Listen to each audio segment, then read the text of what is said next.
Okay, the first thing that you want to do when you get your project back, whether it's your coil pot, a pinch pot, a mug, anything that has been bisque fired, during the firing process, some dust settles on the clay, and that dust can affect our glazing later. So we want to get rid of the dust. If you get your project back a class period before we are going to be glazing, you're going to take your project to the sink. You're going to wet the whole thing inside and out. You don't need to use soap. You don't need to use a sponge. We just need to get it wet, rinse it off everywhere, and then we're going to put it off to dry. We want our projects to dry for at least 24 hours because the bisqueware is going to absorb the water into the surface, and we want that to dry out completely because when we go to glaze, if there's any water in the clay body, that's going to prevent the glaze from sticking.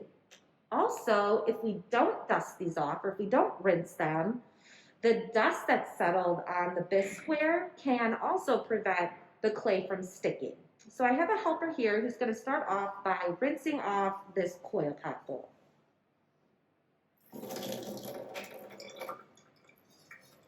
As she's rinsing, she's making sure to cover all the surface, the inside, the outside, the bottom, every part of it. You're going to notice the bisqueware is going to kind of change color as it gets wet, and as it dries, it'll dry back to being that buff color.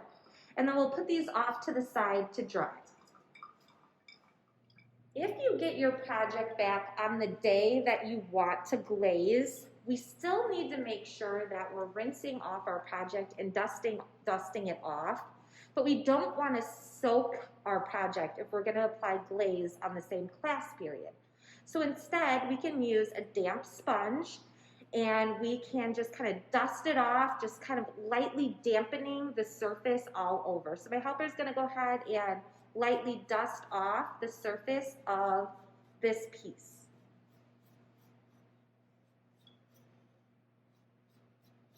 And if you're able to reach inside of the pieces, you'll want to also get inside. If you can't reach inside, you'll just get it the best you're able to.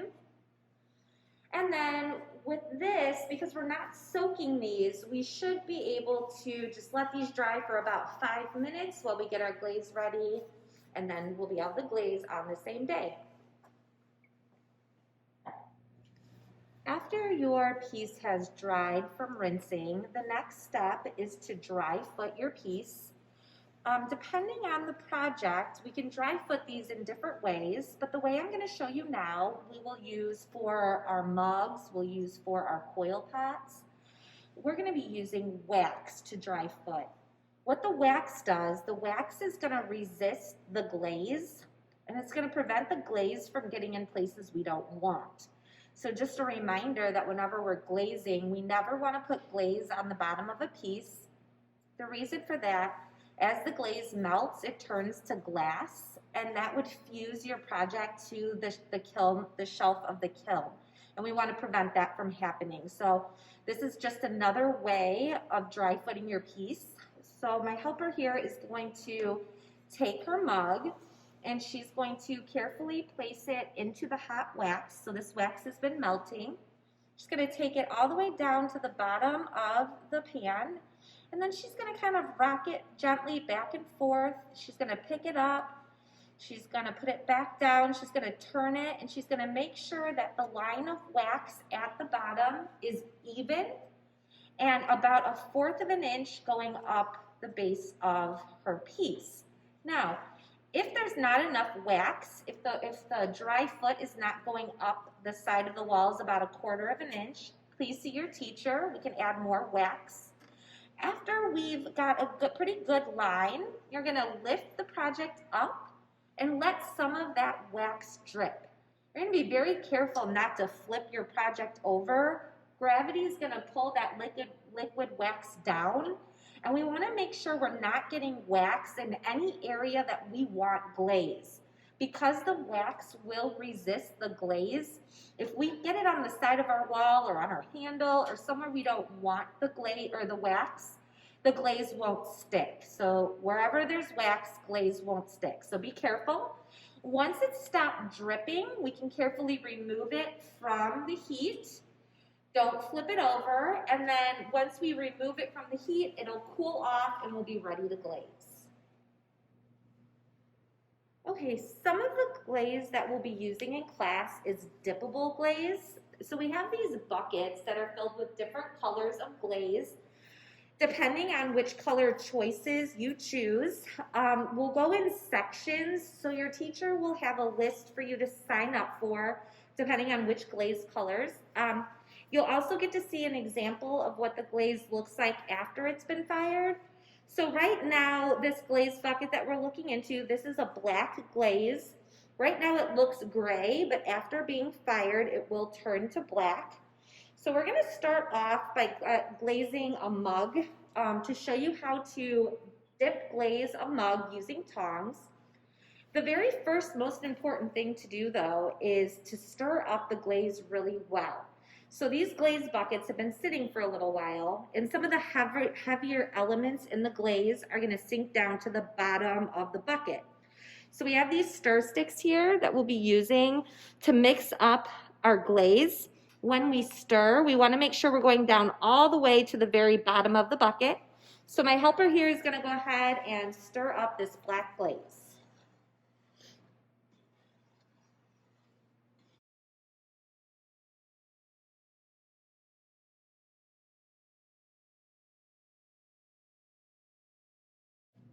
Okay, so the consistency of the glaze should be about melted ice cream.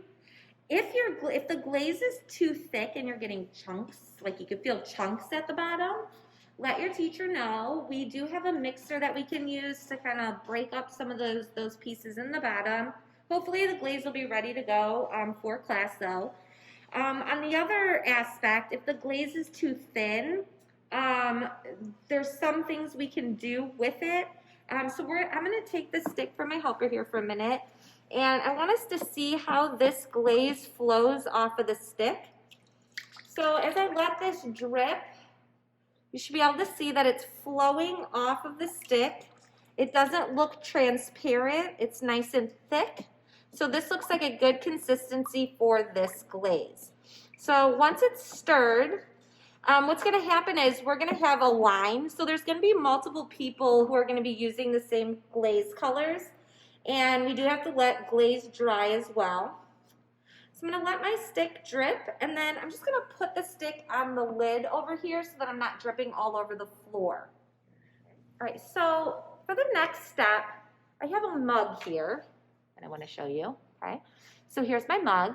We're also going to be using these tongs to dip our mugs into the bucket. The tongs help us to get the whole surface of the mug saturated with the glaze inside and out. And it also helps us so our whole arm doesn't go in the bucket with our project. So always make sure when you're able to that you use these glaze tongs. So the way these like interlock together, let me move this out of the way for a second. The way these interlock together, there is these little grippy parts here that are going in different directions. When I line the tongs up with my mug, I'm gonna make sure that they're in line with the top and bottom. So if this is the front of my mug, I'm gonna take my tongs, one side's gonna go in, the other side's gonna go out. And I want you to see that, hold on one second. This part of my tong is parallel with the top and the bottom of my mug. This is gonna help me hold on to it tighter, okay? And get a good grip as I'm dunking. When we dunk these, we're gonna insert it into the bucket. We're gonna count to 3, and then we're gonna carefully bring this back up, and we're gonna let it drip until it stops dripping. So I'm gonna hand this over to my helper. Okay, so she's gonna go ahead, and as she puts this in, she's gonna kind of like, she's gonna straighten her arm out like that into the bucket. Count to 3, 1, 2, 3. Carefully lift up towards her. and we're gonna let it drip. And while that's dripping, you're gonna notice that the wax is resisting the glaze. So we're gonna keep that dripping. And then your teacher will have a little sponge to help you get some of that off of there.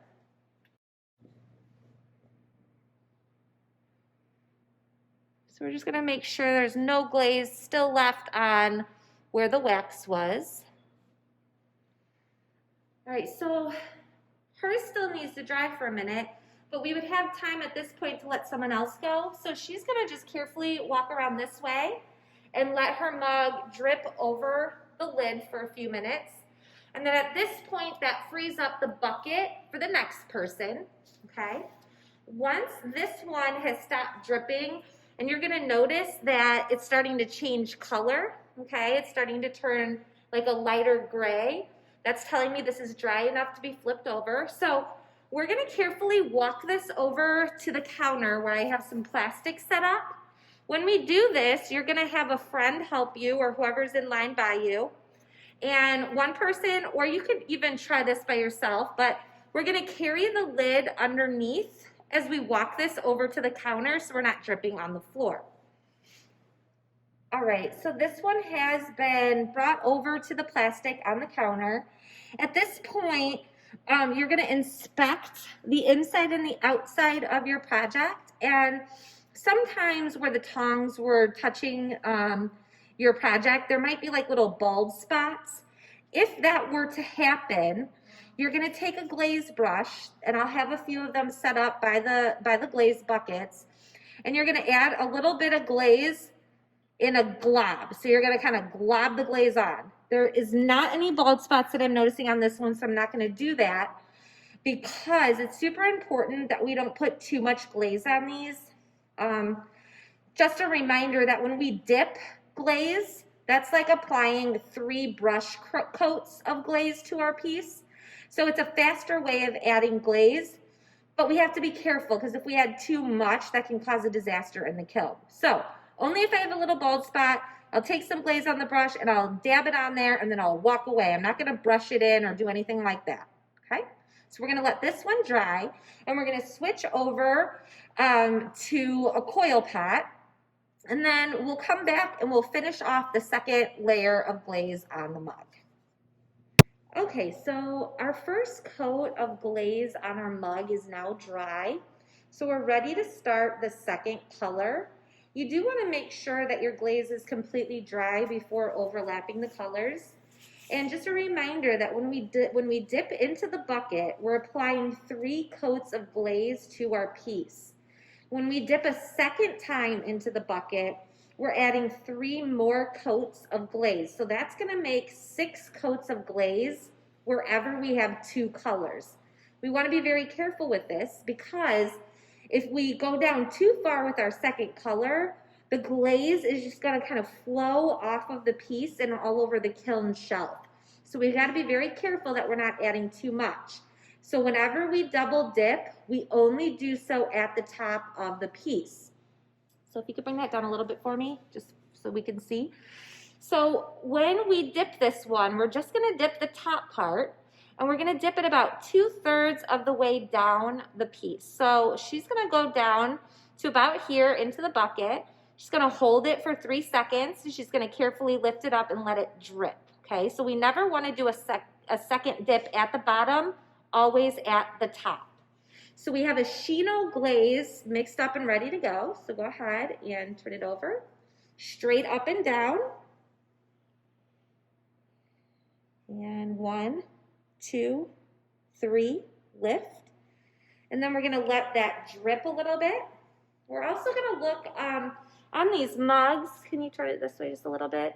In the inside of the mug handle here, sometimes there's a pool that drips there. So rocking these kind of back and forth will help, there we go, get some of that out of there.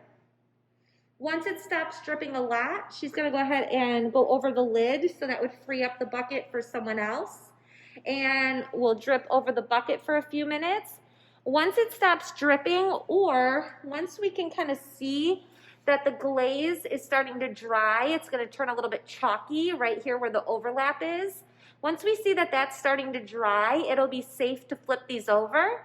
We'll flip them over, store them on the plastic, and then this one will be ready to glaze fire once the glaze is dry. All right, sometimes when we're glazing, we have bigger projects where using the tongs is not quite feasible, or we have projects that are so big that they don't fit into the bucket of glaze.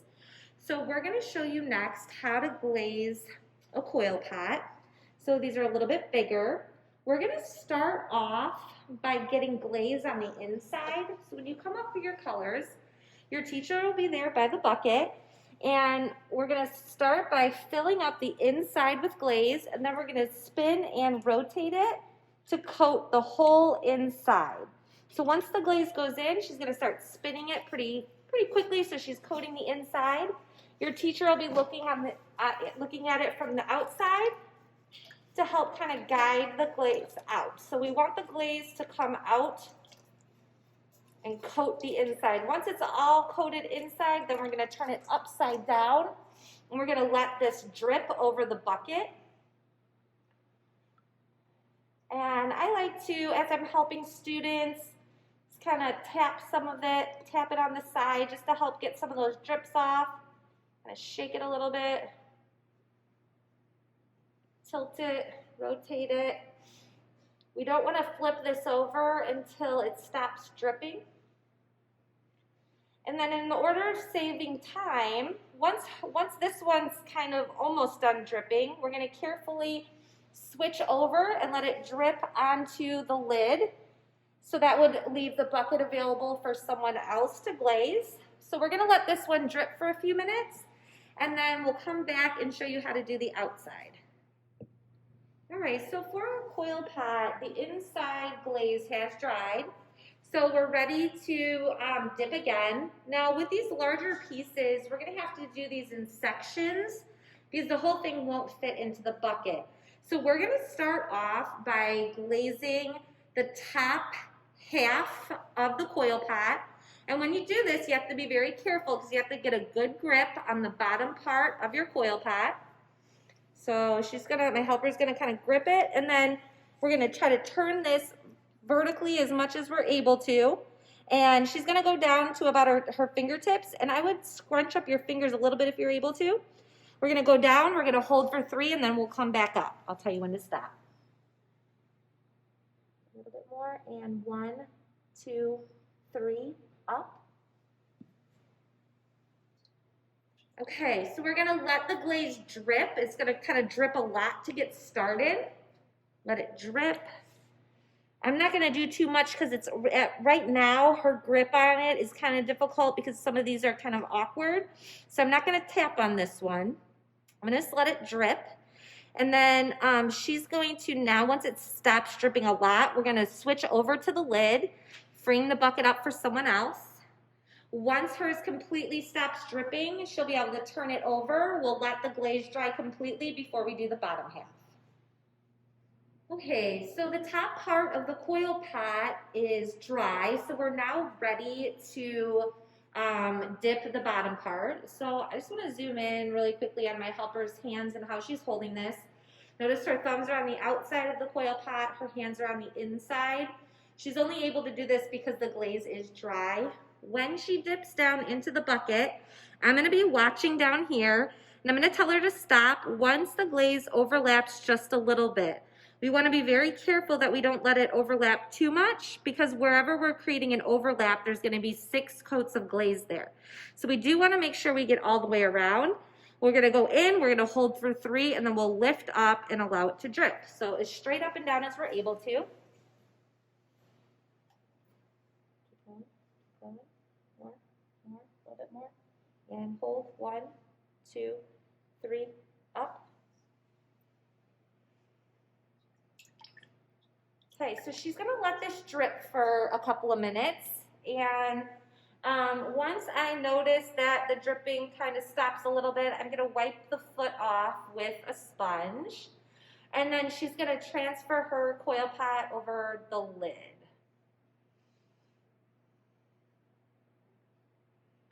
And as I pull the sponge over the bottom, the wax should, again, be resisting the glaze. You'll kind of start to see it crawl in a minute.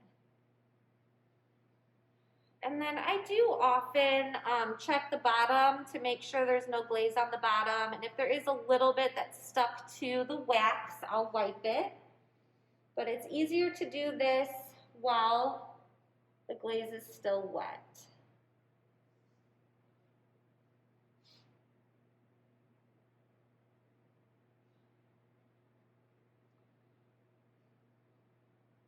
So she's going to move it over to the lid. Once hers is pretty dry, or I'm noticing that it's turning chalky, she's going to put it over onto the plastic. We'll let this bottom half of the coil pot dry, and once it's completely dry, we'll dip into our second color. Okay, so we have our first layer of glaze has dried completely inside and out. So we're now ready to dip into our second color. Our second color has already been mixed. This is blue purple. When we apply the glaze for our second dip, remember we're adding 3 more layers of glaze. So where the 2 colors overlap, it's going to be 6 coats of glaze. So we're only going to glaze, do a double dip on the top 2/3 of the coil pot. So we're going to stop about right here, a little bit below the rim. So my helper is going to go ahead and I'm going to watch her. She's going to dunk it in. We're going to let it drip. So go ahead and stop. 1, 2, 3. That's okay. Up. And hold it up a little bit more. And then, so we can see right here where the colors have overlapped. We're going to let this drip, and we're also going to look right here. And once we see this part, this line drying, that's going to tell us that we can flip this over. So we'll let this drip a little bit, and then we'll flip it over and put it on the plastic, and this one will be ready to be glazed fed. Okay, so we have a pinch pot here ready to be glazed. You can see that there's wax on the bottom. I did get a little bit of wax right here, but that's okay because it's on the bottom. We just want to make sure that it doesn't drip anywhere else that we want glaze to stick. So my helper here has the tongs ready to go. And just a reminder that when we put the tongs in, we want the outside tong piece to be parallel or going in the same direction as the top and the bottom of the pinch pot.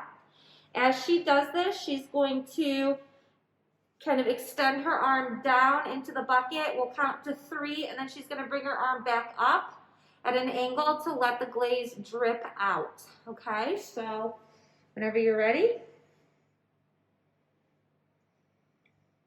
1, 2, 3, up. We'll let that drip over the bucket, and then I'm just going to kind of clean off some of this. We'll let that dry. As she's holding this, I want to also show you, so on this pinch pot that we're glazing is the pinch pot that we did our sprig on. So let me adjust the camera a little bit so you can see. So while she's doing that, what you're going to do next with just a kind of damp sponge, you want to make sure it's not soaking wet, but you're going to just kind of wipe off the glaze where it's sticking onto the raised parts of your sprig so that it's just kind of settling in the cracks. This is just going to help to emphasize the texture of your sprig. So I'm just going to take a minute to kind of clean this off. You don't have to do this while it's upside down. You could take it back to your table and carefully do this. Just be careful that you're not wiping away glaze from where you want it to stick. Okay? And this color that we used is called eggplant, and eggplant does some nice variation when it's applied to texture. So this one's ready to go. We're going to flip this over, and if there's any bald spots from where the tongs were, we can dab some glaze on with a brush. Okay, so hopefully you can see on the inside of this pinch pot, there's a little spot where the glaze tongs kind of took away some of the glaze.